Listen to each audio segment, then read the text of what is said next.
যে আরশিকে তোমরা তোমরা সবাই চেনো, যে অতগুলো দিন আমার সঙ্গে থেকেছে, অথচ তারই আশা নিয়ে তোমরা এমনভাবে রিয়াক্ট করছো যেন। তোমার কথা শুনে কি মনে হচ্ছে জানো তো নীল? মনে হচ্ছে তুমি অন্য কোনো গ্রহ থেকে এখানে টুপ করে খসে পড়েছো। পৃথিবী নামের কোনো গ্রহতে তুমি এর আগে বাসই করনি।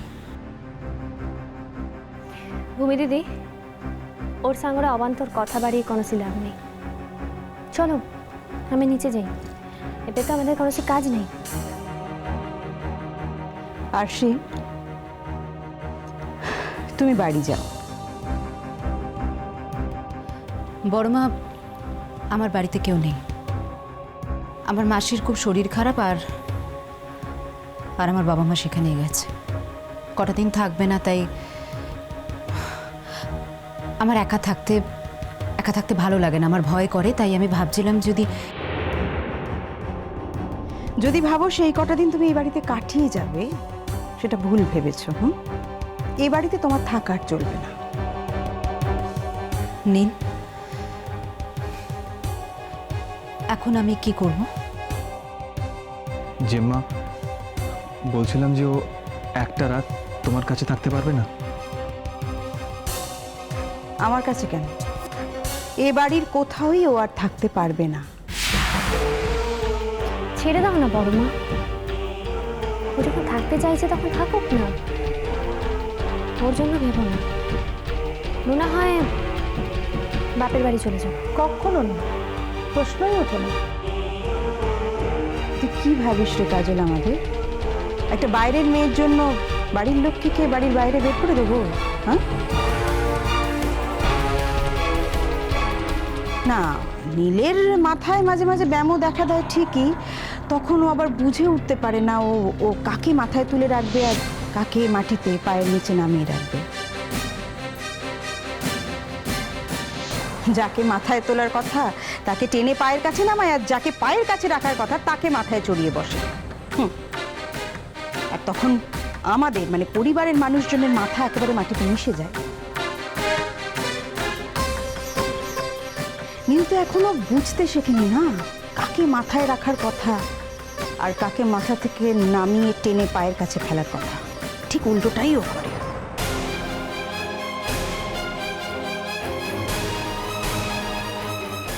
যাকে যাক, নীল তোমাকে এখনো ভালো কথা বলছি, যাকে মাথায় করে রাখার কথা তাকে মাথায় রাখো, আর যাকে এই মুহূর্তে মাথায় তুলে রেখেছো তাকে টেনে মাটিতে নামাও।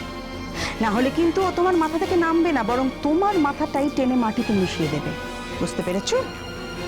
দেখো, আমরা বাড়ির সকলে আছি তোমাকে সাহায্য করার জন্য। এখনো বলছি, সাবধান হও নীল।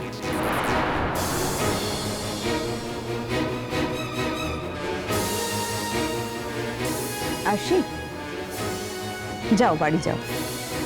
দেখো, তুমি এই ভয়েতে একা থাকতে পারো কি পারো না সেটা দেখার দায়িত্ব তো আমাদের নয়, না? সেটা তোমার বাবা মা বুঝবেন। তেমন হলে তুমি তোমার বাবা মাকে খবর দাও, দরকার হলে তারা যে কেউ একজন এসে তোমাকে পাহারা দেবেন। কিন্তু এ বাড়িতে তোমাকে থাকতে দিতে পারবো না। কি হলো? আমার কথাটা কানে যাচ্ছে না বুঝি? যাও, বাড়ি যাও। নাকি তোমার মতো একটা ছাড় পোকাকে মারতে এক্ষুনি পাড়ার লোকজন ডেকে জড়ো করতে হবে আমায়?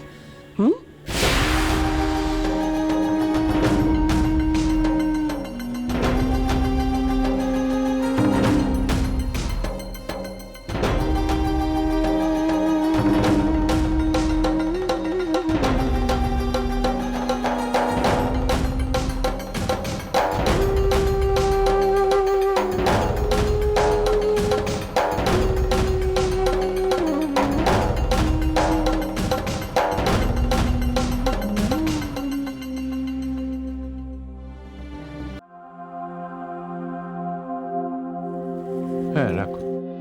কাকু, মা, আমার কি ভাগ্য! তুই এলি? আয় আয় আয় আয়। হ্যাঁ রে, হঠাৎ করে তুই এলি, রাজা কি তোকে কোনো দায়িত্ব দিয়ে গেছে? না, অ্যাকচুয়ালি রাজা আমাকে কোনো দায়িত্ব দেয়নি কাকিমা। বলতে পারো আমি নিজে থেকে দায়িত্বটা নিয়েছি। কাকু, কাকু, ওই বিয়ের কার্ডের বয়ানটা আমি একটু লিখে এনেছি, একটু যদি শুনে নেন খুব ভালো হয়। তোরা পারিস বটে, তোদের খারাপ লাগে না নাকি? এটা যুগের নিয়ম। মনুষ্যত্ব, বিবেক, দুঃখ, কষ্ট, আচ্ছা যুগের হাওয়ায় কি সব বদলে যায়?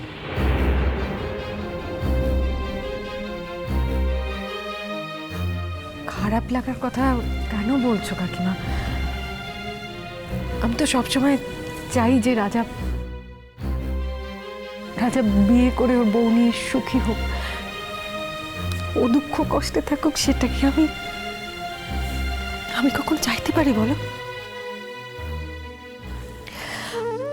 আর তাছাড়া দেখো, মানুষকে কখনো কখনো ব্যক্তিগত স্বার্থের অনেক ঊর্ধ্বে উঠতে হয়, নিজের দুঃখ কষ্ট ভুলে। না হলে আমাদের শিক্ষাই বা কি, আর আমরা মানুষই বা হলাম কোথায়? দরকার নেই, দরকার নেই আমার শিক্ষিত হওয়ার, দরকার নেই মানুষ হওয়ার। জীবনের অর্ধেকটা তো কাটিয়ে দিয়েছি, আর বাকি যেটুকু আছে সেটুকু ঠিক কেটে যাবে। লোকে তো মন্দ বলছে না এখনো পর্যন্ত। বিয়ের দিন ঠিক হলো না, কার্ডের বয়ান ঠিক হয়ে গেল। কাকু, রাজা আসলে আমাকে বলেছিল যে একদম সামনেই যে বিয়ের ডেটটা পড়বে ও সেটাতেই বিয়েটা সেরে ফেলতে চায়। আসলে যেটা ঘটবে সেটাকে দূরে সরিয়ে রাখতে চায় না কখনোই রাজা। ও বলেছে এটা যত তাড়াতাড়ি হয়ে যায় ততই মঙ্গল। কই কই কই আমাদের দেবী ছিন্নমত? ওই তো বাবা, কতক্ষণ এসছিস? দেখ আমার একটা খোঁজও করিনি, আমাকে একটু ভালোবাসিস নি কো। হ্যাঁ হিমা, একদম না, তুমি একদম ভুল জানো। আমি কোথায় স্কুল থেকে ছুটে এলাম তোমার বিয়ের ওই কার্ডের বয়ানটা ঠিক করে নেব বলে, আর তুমি আমাকে এরকম কথা বলতে পারলে? বের বয়ান লিখে নিচ্ছিস? হ্যাঁ ওই শোনা শোনা শোনা শুনি কিন্তু। হ্যাঁ, এখন এটাই বাকি ছিল। উনি এখন কার্ডের বয়ান দেখবেন, কার্ডের ভুল ঠিক করবেন, বাকি কাজটা ওকে দিয়ে করিয়ে নাও না। দেখেছো বাবা ভাই কেমন ধারা কথা বলছে? আমি মুখ্য মানুষ, লিখতে পড়তে জানি নি, তাই নইলে নিজেই পড়ে নিতুম। হ্যাঁ নিজেই পড়ে নিতুম। খুব গায়ে জ্বালা হচ্ছে না বুঝি? হ্যাঁ কষ্ট করে ছেলে মানুষ করেছি তো এই জন্য। এই হবে আমার ছেলের বউ, যত খারাপ খারাপ কথা আমাকে শোনাবে, আর আমি কিছু বলতে গেলে শুনতে হবে। 5 জনের মতন তো নয়, 5 জনের মতো নয় শুধু খারাপ কথা বলার জন্য। যত সব খারাপ খারাপ কথা শিখে এসছে, ভালো তো কিছু শেখেনি। কেন ওর পেছনে এরকম খিচখিচ করছো? কি করবে বলো? ওকে যখন তোমার ছেলের বউ হিসেবে মেনে নিতেই হয়েছে, কি আর করা যাবে? ওকে একটু গড়ে পিটে নেওয়ার চেষ্টা করো না। হ্যাঁ কাকিমা, আমি তোমাকে বলছি, দেখো তুমি এরকম সবসময় নিজেকে একা ভেবো না, একদম একা ভেবো না। আমি তো পরীকে কথা দিয়েছি যে আমি মাঝে মধ্যেই এখানে আসবো, ওকে সংসার করতে সাহায্য করব। আমি নিজে যেটা পারিনি সেটা অন্তত ও যদি পারে তাহলে তো কাটিয়ে নিল। আমি তো কত করে তোকে বললুম বল, হ্যাঁ চল আমরা গিয়ে 3 জনে একসাথেই থাকি। তুই তো রাজি হলি নি বাপু। ভাবলে এমন ধারাখানা মেয়ে কত খাওয়া পিনা হবে কি জানি। যদি থাকতি তাহলে বুঝতে পারতি, যতখানি খাওয়াব আমাকে ভাবছিস ততখানি মন্দ আমি নই গো। বলো বাবা বলো।